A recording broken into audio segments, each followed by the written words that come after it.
Hello and welcome back to Recap and Review. We will be recapping and reviewing the 2025 War of the Worlds with Ice Cube. With a reported budget of $65 million, this movie grossly underperformed and was ravaged by critics with reviews such as a train wreck in every sense, one that only gets worse the more you look at it, rough, and there's no doubt at this very moment, H.G. Wells is turning in his grave. That one hurt, and I wasn't even a part of the movie. So with those wonderful words of encouragement, let's go ahead and get into it. The premise of this movie is that William Radford, sure, works for the Department of Homeland Security. The entire movie is basically a YouTube-esque video with Ice Cube in the corner of his browser screen the whole time. He has access to like every single camera in the world and can also listen into people's phones whenever he pleases. Ice Cube has a daughter who he stalks. Literally, he watches what she eats through the security camera of the coffee shop. She's knocked up, and he absolutely hates her baby daddy. What the fuck is Jasper from the 100 doing here? Ice Cube's also got a son whose privacy he invades just as much as his daughter's. Also, surely stalking family members is a misuse of government equipment? How is this fucker not fired? He's literally logged into his daughter's Apple account, reading her messages as she sends them. Real quick, Ice Cube has this button. Bang, that was easy. Oh my fucking god. He uses it for the one and only time in the first few minutes of the film, and I literally had to pause the movie and dissociate for like a solid 30 seconds after this happened. Who wrote this script, and why do they hate good writing? Good morning, my sweet baby drone. Let's just say me and your fridge is pretty tight. Eva Longoria is also in this movie. She works for NASA.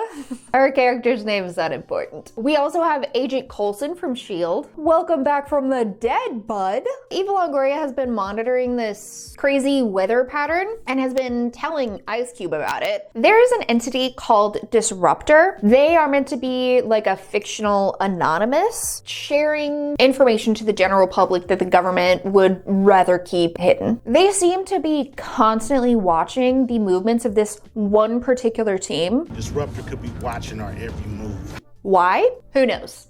Certainly not the people writing this movie. Ice Cube has personally obtained a warrant to search a location associated with this disruptor, and Ice Cube is in his office FaceTiming an FBI agent who's there in person. Why an FBI agent is FaceTiming Ice Cube while they're executing a warrant? It's not even like body cam footage. FBI chick has her phone propped up in the trunk of the car while she's like putting on her Kevlar. Please also note, they so obviously did ADR, as what Agent Coulson is saying clearly does not match up with the way that his mouth is moving.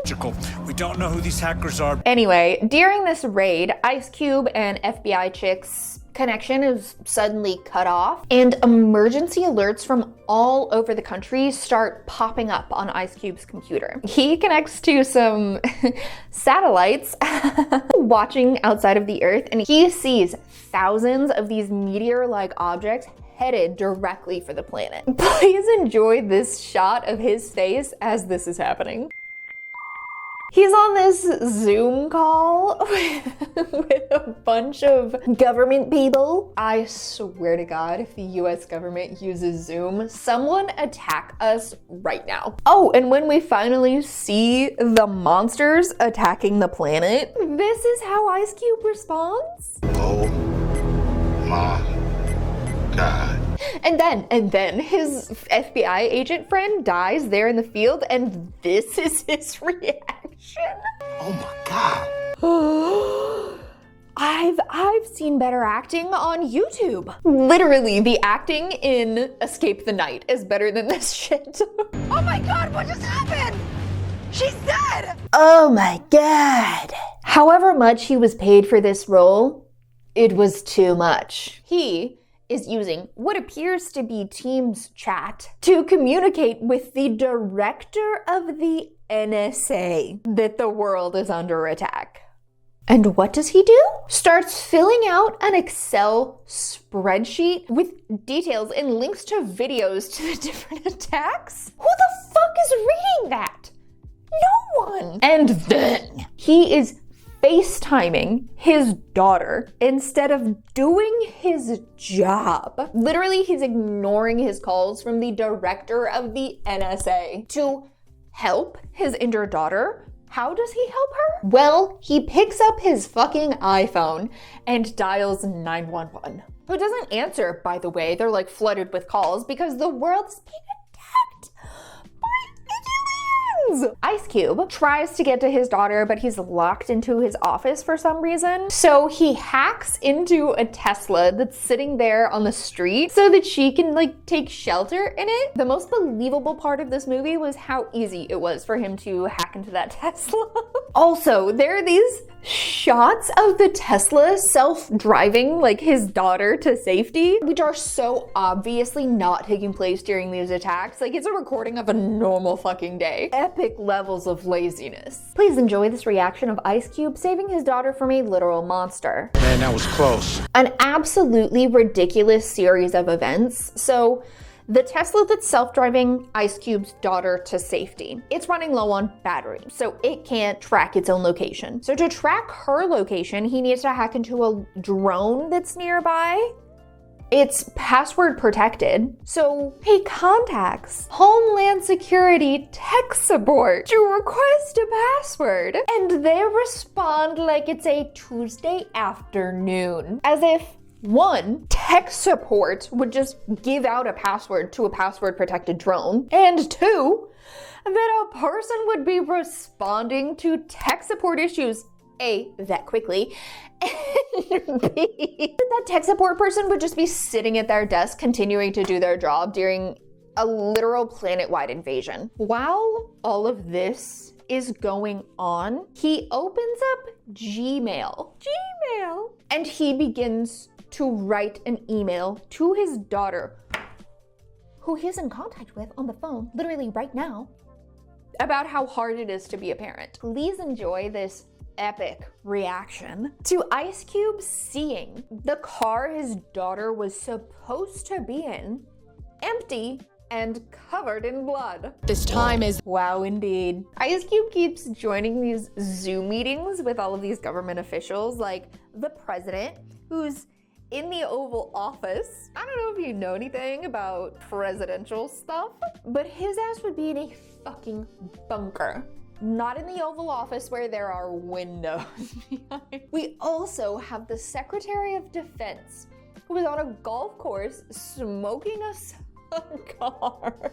And Ice Cube gives them what I can only describe as a painful overview of what's happening, and that he thinks the aliens are going to go after the power next. This is wrong and never spoken of again. His son from earlier, who develops games for a living, has inside information about this alien invasion. He apparently knows about this project called Goliath. Cube does not give a fuck, could not give less of a fuck about what his son is telling him, and instead takes a call from Eva. Eva Longoria, the NASA scientist, is on the ground following around aliens in a convertible car. Somehow, she finds out that these little tiny alien bugs are attempting to steal our data. Look here as I show you the world's shittiest CGI ever used in a multi-million-dollar movie.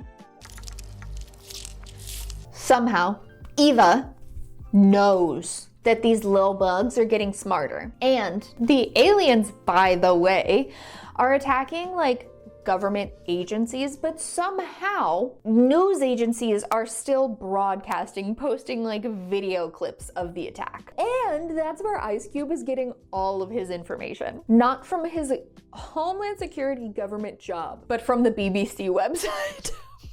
I haven't mentioned this before, but Cube has a dead wife who's about as complex as a 2x2 Sudoku. I do believe we are meant to care about dead wife, but all that we ever learn about her is that she's dead. Once Cube realizes that the aliens are going after Data, the first thing he does is goes to his dead wife's Facebook page, which has been completely wiped. Yet somehow, this anonymous dude is still able to upload YouTube videos. And the video tells them that the government knew these attacks were gonna happen because apparently Data is food to the aliens, which the US government knew, but decided to fuck around anyway, bringing the aliens to the Earth. So Cube records a section of this audio of this brand new uploaded video, which he didn't think to do for any previously uploaded videos, but after doing practically nothing to this audio file, he discovers that it is his own son that is posting these anonymous videos. Ice Cube's reaction to finding out this information is utterly painful. It's you! It's you! So Cube's son sends him a zip file of all of this information about the Goliath project. This project is about surveying the public and storing that data, and that data is being stored, apparently, in the building that Ice Cube is working in. That's not where servers are located typically, but whatever. Ice Cube and his son have the genius idea of poisoning the aliens' food supply. Do you think it works? I'm so sorry, I'm losing it. They create this virus that is supposed to poison the data. Poison how? Unclear. They send it out to all of like the government data centers. Ice Cube himself posts another YouTube video using his son's email and password to that like anonymous account. He literally spends 20 minutes editing this video during an alien attack. Somehow, people are still posting video clips to Facebook, even though Facebook was literally wiped just a few minutes ago. He sees these videos of the tripods, that's what the aliens are called in this universe, breaking off from their tripods and like flying away. The virus that they made didn't work. Shocker. And the aliens have like reverse hacked all of the anonymous people who helped Ice Cube and his son build this virus, and they're all dead now. Here's Ice Cube's reaction to finding out that his son is dead. No! But Ice Cube and his son are fine, of course. Eva has been doing these tests on the little alien bugs, and she has found out that they are not only computer, but they are also biological and therefore can be killed. Ice Cube hacks into the government Zoom meeting because he pissed somebody off and got kicked out earlier, and I didn't mention it because it was fucking stupid, and learns that they are planning to bomb the facility that he is working in that's housing that Goliath project information, because that's what the aliens are going after, apparently. Because somehow that data from the Goliath project brought the aliens to the planet from the outer reaches of space, but they couldn't locate where on the planet it was until they hacked into the government databases.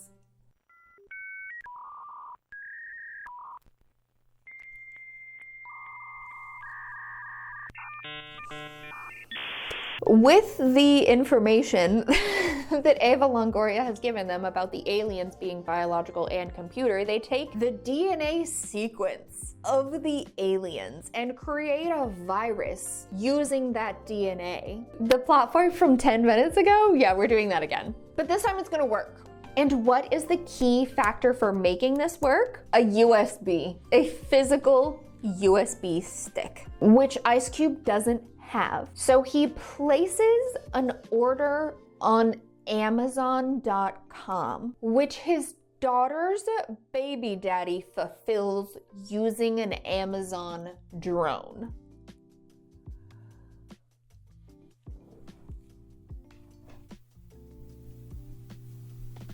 The hoops they had to jump through for product placement. While the USB is being drone delivered to him, Ice Cube continues writing that Gmail email from earlier while he's literally on a video call with his daughter and son. So he could just say these things to them, but no. Gmail. At this point in the movie, I'm literally physically exhausted and just praying for it to end. Once Ice Cube has the literal physical USB stick, he has to manually put it into the Goliath servers so the aliens can eat that data and it will kill them.